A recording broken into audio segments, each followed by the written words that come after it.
All right, another Hewlett-Packard instrument.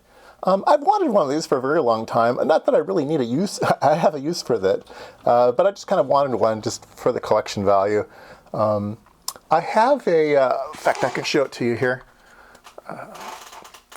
It's up there. I have a HP 427A voltmeter. It's a real nice one. It's FET input, and it does.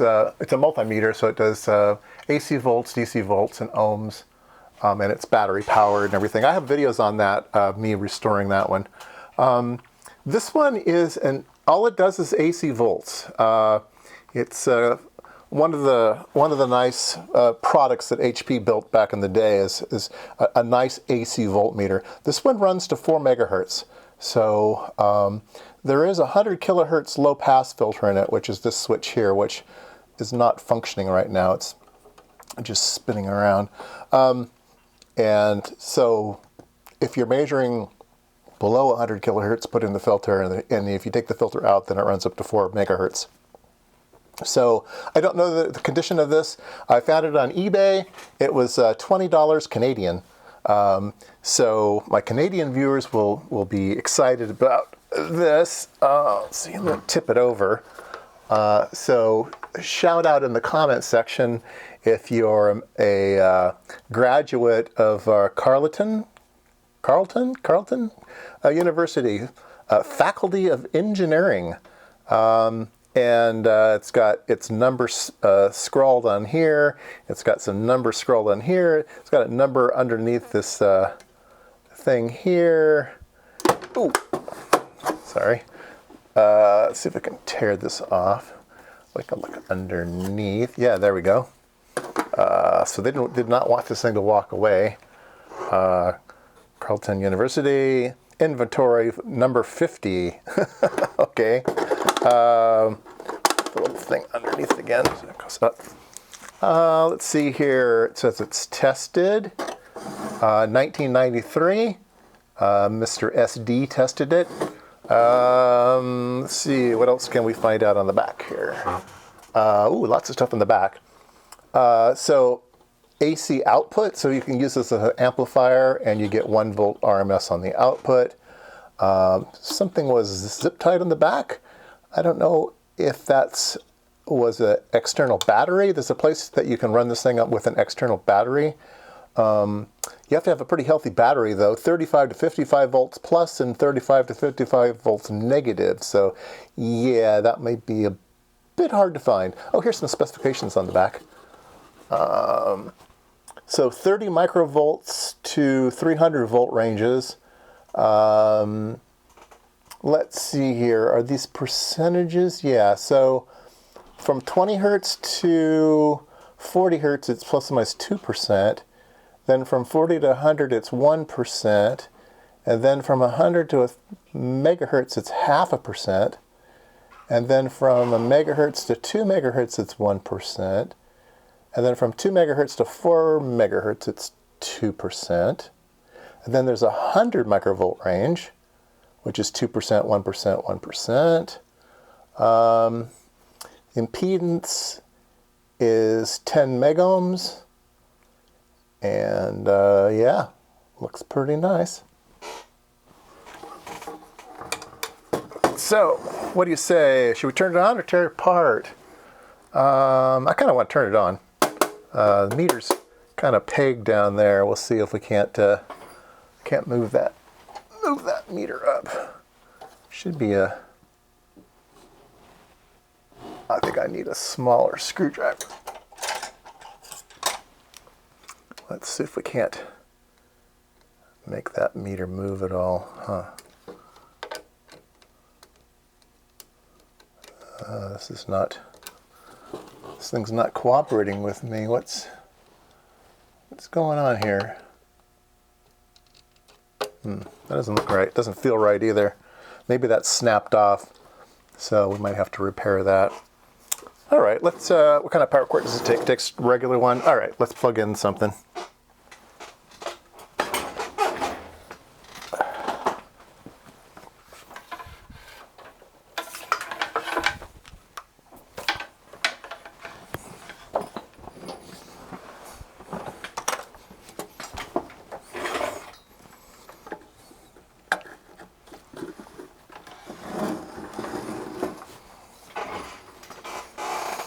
All right, now I know a bunch of people are going to say, oh, you should put that on your Variac and put it through your isolation transformer and bring it up, put your dim bulb tester on and everything. No, this is Hewlett-Packard. You just turn it on. And we got something happening there. We're on the lowest range here, so let's put it to some other range. And that needle looks bent too to me. I think the needle got bent. So I think what we need to do is put some volts in this thing. How about that? Let's see here. We need, ooh, look at that. It's picking up the AC volts from my fingers. 60 hertz in the room. Oh, that's pretty cool. All right, we need some AC volts, so I will use a function generator. All right, I have 100 millivolts peak to peak. Let's do RMS, because this isn't going to measure in RMS, so I'll know how we're calibrated here. Let's see here, amplitude. Let's enter a number. Let's do 1 volt RMS. There we go, 1 volt RMS. And let's see how this thing reads. Let's just 3 volts RMS. Okay, so 1 volt RMS is reading 1.9. So I believe this should be reading 1 as well. Anyway, it is measuring something. Maybe the filter is clicked in. I don't know. Let's go to 100 kilohertz. Frequency 100 kilohertz. Oh, it fell back down. We're still at 1. I don't know. It seems to be out of cal. But it does seem to work. That's the good news. It does do things, right? So I don't think it's dead. Might be needing a recap or might be needing calibration, but it does seem to be functional. So let's go ahead and open it up. That's what you came here for, right? Right.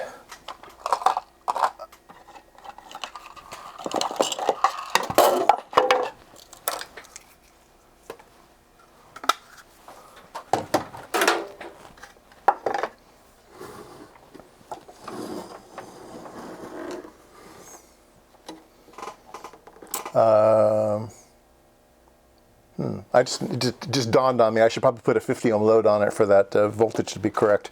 Anyway, it might be better than we think. Okay, so let's disconnect that. Let's find a screwdriver.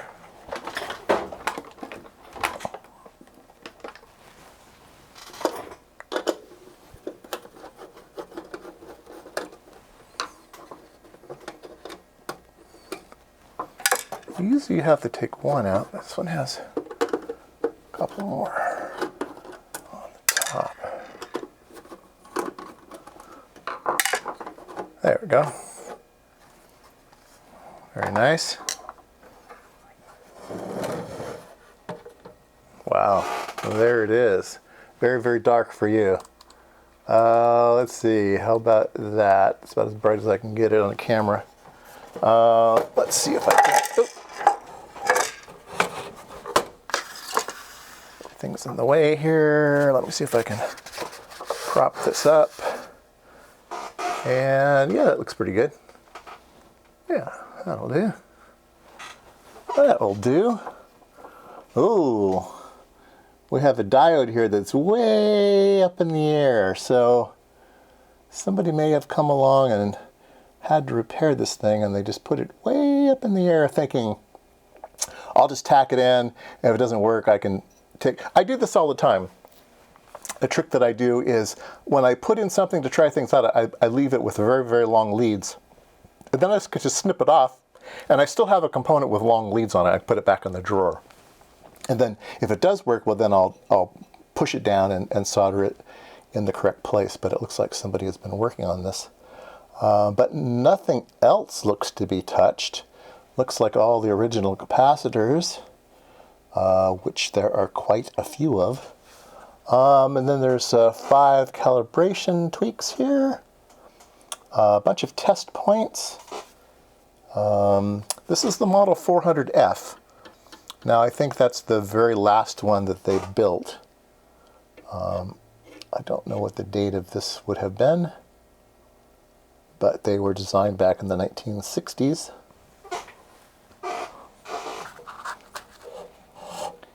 And there's also some way down in here. There's a 1 volt calibration and a 400 hertz calibration. Let's see here. Cal 1 volt. There's a 1 kilohertz calibration and a 400 hertz calibration. That's down on the other side. Lots of mica caps.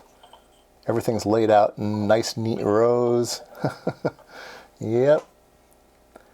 All hand laid out, ruby lithe. You can tell, but everything's rounded corners. Somebody used a tape to create this artwork. Looks like beautiful HP wiring. Hey, there's one of those 3053s that I needed for my other project.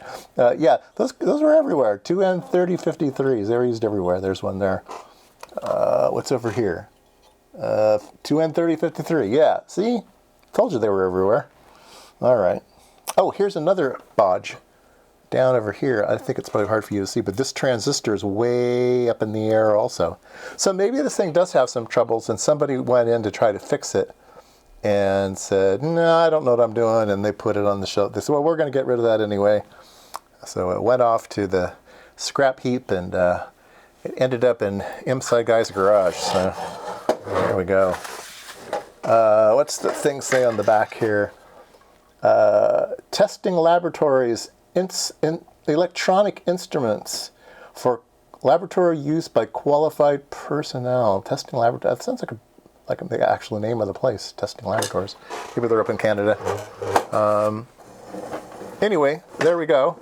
I will. Oh, now we're going to be blown out with the camera here.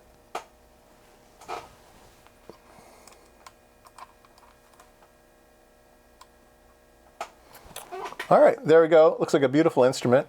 A little bit of markings on it, but that just adds to its patina. And yeah, it has a pretty new style HP tag on it, so I'd have to guess this was probably made in the late 70s. They made these quite late. We'll have to look in the catalog and see what years was this thing made. This one may be a more recent thing. Let's see if this knob is just loose or not.